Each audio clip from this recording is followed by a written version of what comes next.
एक समय की बात है जब प्रतापगढ़ नाम का एक राज्य था। वहाँ का राजा बहुत अच्छा था, मगर राजा को एक सुख नहीं था। वह यह कि उसके कोई भी संतान नहीं थी और वह चाहता था कि अब वह राज्य के अंदर किसी योग्य बच्चे को गोद ले ताकि वह उसका उत्तराधिकारी बन सके और आगे की बागडोर को चला सके। और इसी को देखते हुए राजा ने राज्य में घोषणा करा दी कि सभी बच्चे राजमहल में एकत्रित हो जाएं। ऐसा ही हुआ। राजा ने सभी बच्चों को पौधे लगाने के लिए भिन्न भिन्न प्रकार के बीज दिए और कहा कि अब हम 6 महीने बाद मिलेंगे और देखेंगे कि किसका पौधा सबसे अच्छा होगा।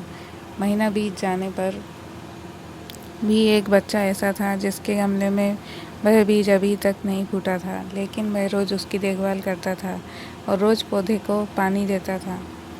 देखते ही देखते 3 महीने बीत गए। बच्चा परेशान हो गया। तभी उसकी माँ ने कहा कि बेटा धैर्य रखो, कुछ बीजों को फलने में ज़्यादा वक्त लगता है। और वह पौधे को सींचता रहा। 6 महीने हो गए। राजा के पास जाने का समय आ चुका था, लेकिन वह डरा हुआ था कि सभी बच्चों के गमलों में तो पौधे होंगे और उसका गमला खाली होगा। लेकिन वह बच्चा ईमानदार था और सारे बच्चे राजमहल में आ चुके थे।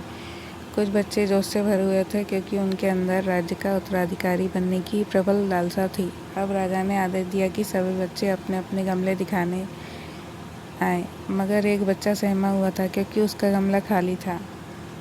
तभी राजा की नज़र उस गमले पर गई। उसने पूछा, तुम्हारा गमला तो खाली है? तो उसने कहा, लेकिन मैंने इस गमले की 6 महीने तक देखभाल की है।